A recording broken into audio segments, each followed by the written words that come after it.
আপনার বউ আদর্শবান কিনা আপনি পরিচয় পাবেন। এক নাম্বার, আপনি রাগ করলে আপনার রাগটাকে ভাঙাবে। দুই নাম্বার, সে যদি ভুল করে আপনার কাছে ক্ষমা চাইবে। তিন নাম্বার, আপনি যতক্ষণ না রাগ ভাঙবেন ততক্ষণ পর্যন্ত সে প্রতিজ্ঞা করবে, তুমি যদি আমার প্রতি ক্ষমা না করো আমি গালে ভাত তুলব না। আপনার স্ত্রী তাহাজ্জুদের নামাজ পড়বে, আপনার স্ত্রী আপনার জন্য আল্লাহর কাছে দোয়া চাইবে।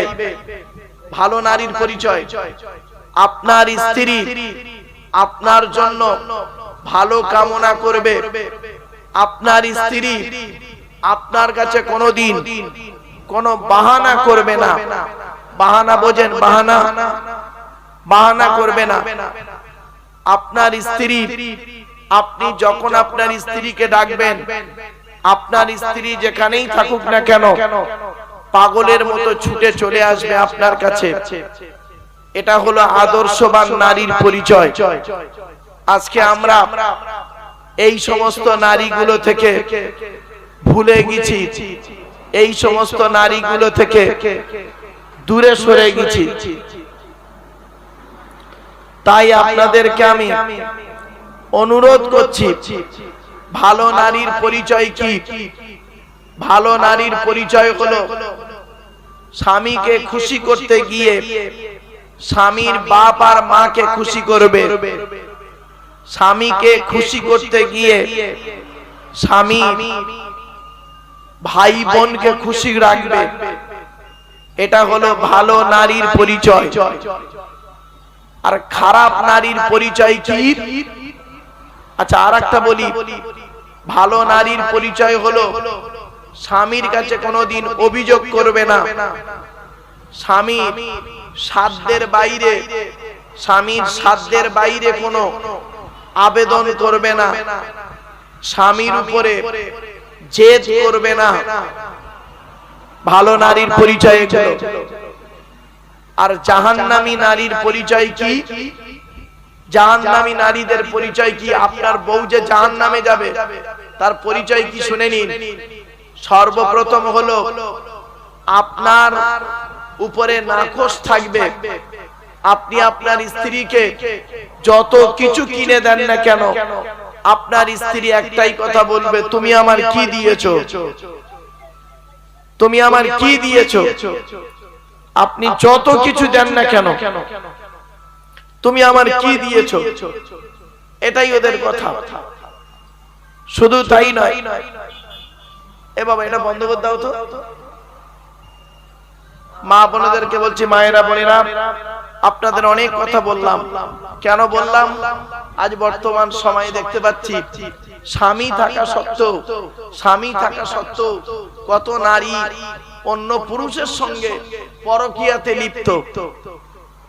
স্বামী রয়েছে, কি আশ্চর্য! স্বামী থাকা সত্ত্বেও অন্য পুরুষের সঙ্গে জেনা করে বেড়াচ্ছে। আবার অনেক পুরুষ আছে স্ত্রী থাকা সত্ত্বেও অন্য নারীর সঙ্গে জেনা করে বেড়াচ্ছে।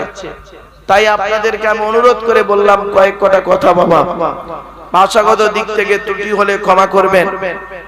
দেখতে দেখতে আর মাত্র ফজরের আজান হতে মাত্র 10 থেকে 12 মিনিট বাকি আছে। ফজরের ওয়াক্ত হয়ে এসছে। ফজরের ওয়াক্ত আসছে কটায় জানেন? 4টে, মানে 3:59 ফজরের ওয়াক্ত। তাই আপনাদেরকে আমি অনুরোধ করে বলছি 3:53 ফজরের ওয়াক্ত। 3:53 ফজরের ওয়াক্ত, তার মানে অলরেডি ফজরের ওয়াক্ত হয়ে গেছে। 55 হয়েছে, মানে 2 মিনিট হয়েছে। তো আপনারা 10টা মিনিট সময় দেবেন। 10 মিনিট সময় দেওয়া যাবে? ব্যাস, শুনেন, এই 10 মিনিটে গুরুত্বপূর্ণ কয়েক কটা কথা আপনাদের বলি।